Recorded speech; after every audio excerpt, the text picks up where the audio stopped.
My name is Natalie Brooks.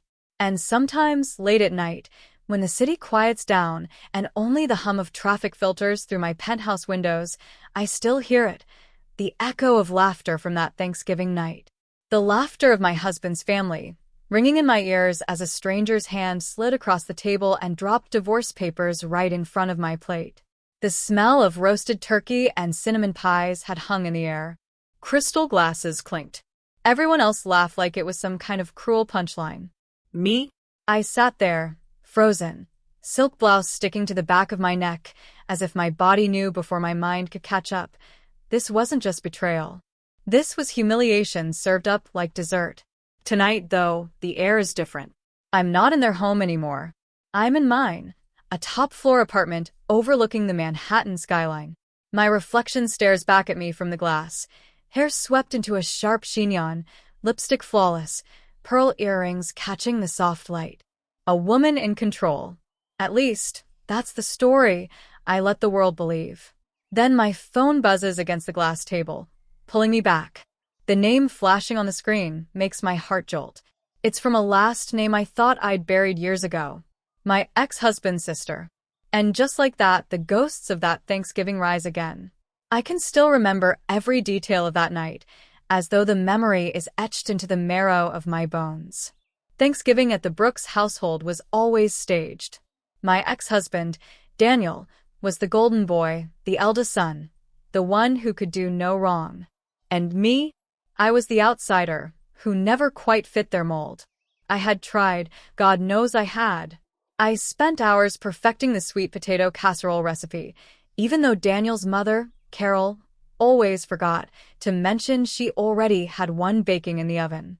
I wore the cranberry red dress she once said looked too bold for a family dinner, thinking maybe she'd see me as confident, not defiant. I wanted so desperately to belong, even when my gut told me I never would. The night had started off ordinary, silverware clinking, wine glasses passed, Carol bragging about Daniel's promotion, his brother's new house, his sister's engagement. When it came to me, the table went oddly quiet. No one asked about my work, my writing, my small steps toward building something of my own. It was as if my life was invisible. Then, halfway through dinner, just as I reached for a slice of cornbread, I noticed the stranger at the end of the table. A man in a navy suit, briefcase beside his chair. I thought he was a friend of Daniel's father, maybe a lawyer for some family business.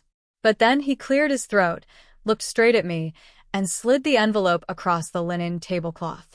"Mrs. Brooks," he said flatly, "you've been served." The laughter that followed still claws at my chest.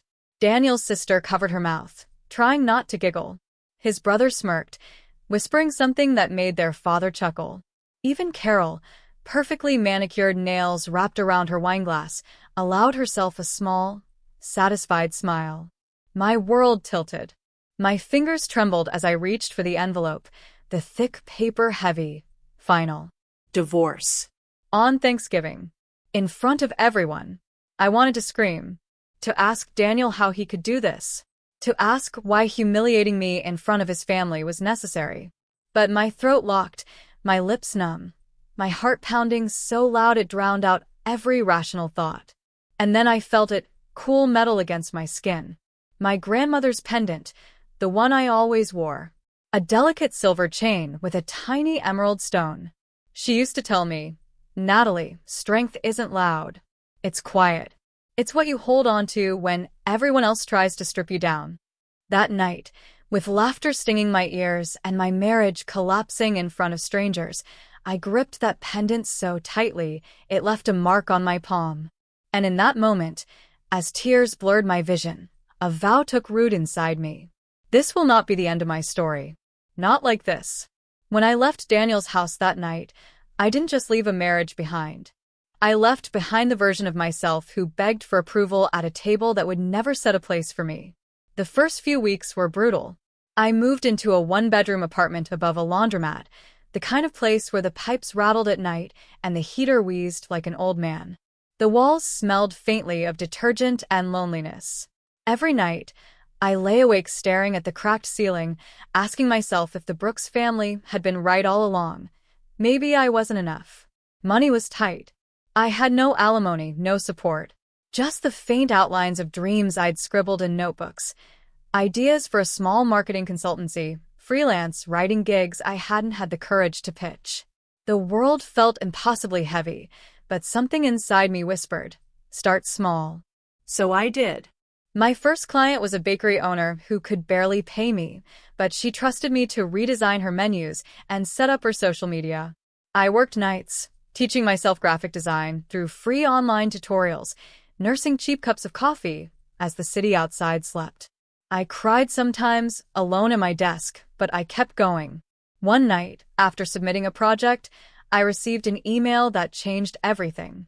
It was from a woman named Linda Meyer, a seasoned executive who had stumbled across my work. She asked if I'd consider consulting for her boutique PR firm. Linda became my mentor, my champion. She didn't see me as a failure or a divorcee. She saw me as a woman with grit. She taught me how to negotiate, how to charge what I was worth, how to walk into a boardroom without shrinking. Never apologize for taking up space, she would say, her red lipstick always perfectly applied, her laugh echoing like music. The journey wasn't smooth. There were nights I thought about giving up. Times I ate instant noodles 3 days in a row just to stretch my budget. Times I felt crushed by self-doubt, replaying the Brooks family's laughter like a cruel soundtrack. But each small win, a client referral, a check that covered rent, a thank you note that reminded me I mattered, was another brick in the foundation I was building. And slowly, that foundation grew into something stronger. Within 3 years, I wasn't just freelancing. I was running my own firm. Offices in Midtown Manhattan. A growing list of clients, from fashion startups to tech investors. I hired staff, gave other women chances like Linda had given me. But if you'd asked anyone from Daniel's side of the family, they'd have said I disappeared after the divorce. They thought I was broken, struggling, invisible. And that was fine by me. I kept my life private, no flashy social media posts, no boasting. Just quiet, relentless growth. The pendant from my grandmother stayed around my neck through it all. On nights when fear tried to pull me back under, I would hold it and remember, strength isn't loud. It's steady. By the time year 5 rolled around, I had something no one could take from me. Freedom. Financial freedom. Emotional freedom.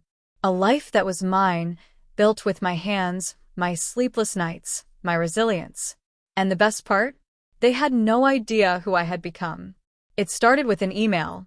The subject line read, Family Thanksgiving, Invitation. For a long minute, I just stared at it, my cursor hovering as if the wrong click might shatter the glass walls I had built around myself. It was from Daniel's sister, Claire. Of course it was. She'd always worn cruelty like perfume, subtle enough to be excused, sharp enough to sting. Every part of me wanted to delete it, to keep my distance. But something deep inside, something that had been waiting all these years, urged me to open it.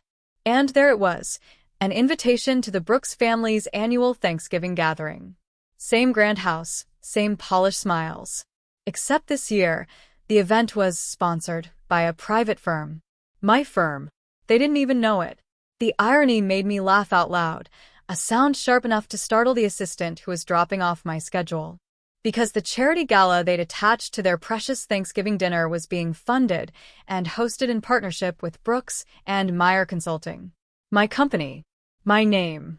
The one I had built from scratch.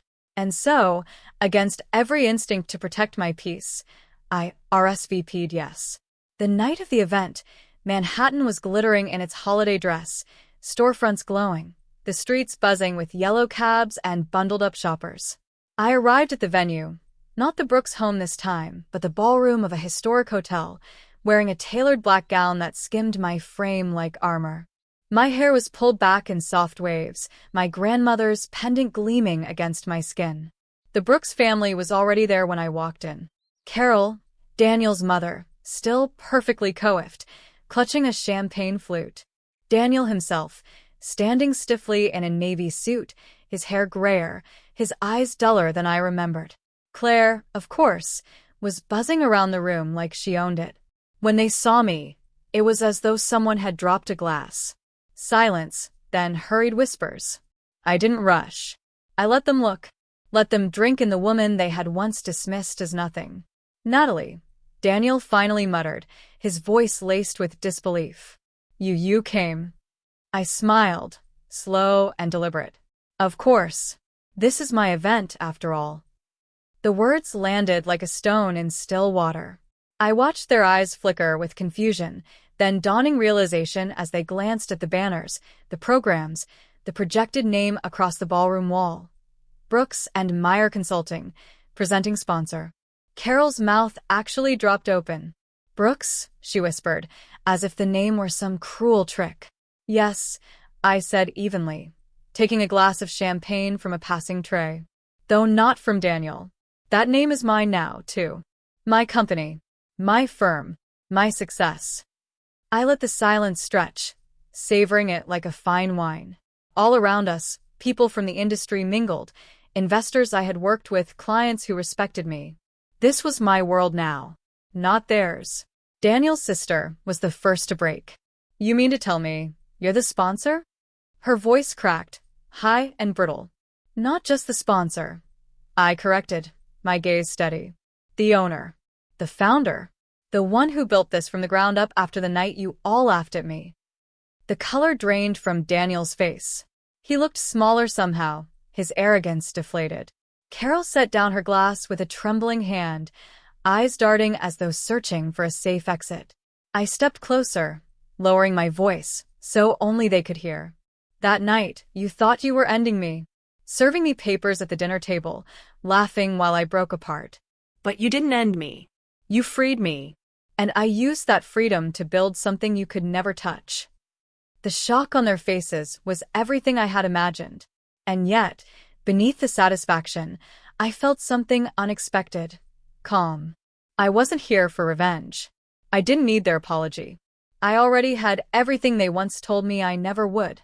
As the ballroom lights glowed and the music swelled, I raised my glass slightly. Happy Thanksgiving, I said softly.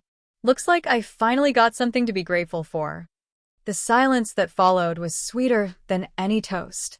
The Brooks family stood in a stiff little circle, their champagne flutes clutched like shields, their eyes darting anywhere but me. For once, they didn't have the upper hand. And I intended to keep it that way. I didn't need to humiliate them the way they had humiliated me. But I wasn't going to let them walk away without facing the truth either. Do you know what hurt most that night? I asked, my voice steady, almost conversational. It wasn't the divorce papers. It wasn't even Daniel betraying me. It was the laughter. Watching people I had opened my heart to, people I had served meals with, celebrated holidays with, watch me fall and find it funny. Carol's jaw tightened, but she said nothing. So here we are, I continued, gesturing to the glittering ballroom around us. Different place. Different power dynamic. And for once, I get to decide how the story ends. Claire scoffed, though her bravado was thin. So what? You want revenge? You want us to beg? I tilted my head, smiling faintly. No. I don't want your apologies. I don't even want your approval. I want accountability. They stared at me, confused. So I spelled it out.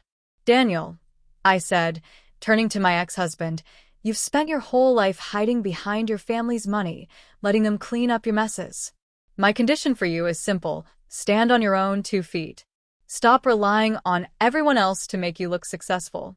Until you learn that, you'll never really be a man. He swallowed hard, looking away. I shifted to his mother. Carol, you built your identity on control of your children, of your image, of everyone around you. My condition for you is to let go. Let your kids make mistakes. Let yourself be imperfect.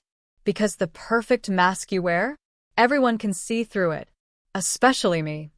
Her fingers tightened around her glass, but her eyes glistened, just slightly. Then I turned to Claire. And you? The one who laughed the loudest. You spend your days tearing people down so you don't have to face how empty your own life feels. My condition? Build something of your own. Something real. Until then, your laughter will always sound hollow. She opened her mouth, then closed it. No comeback ready this time. Finally, I stepped back, letting my gaze sweep across all of them. I don't need you to like me. I don't need you to respect me.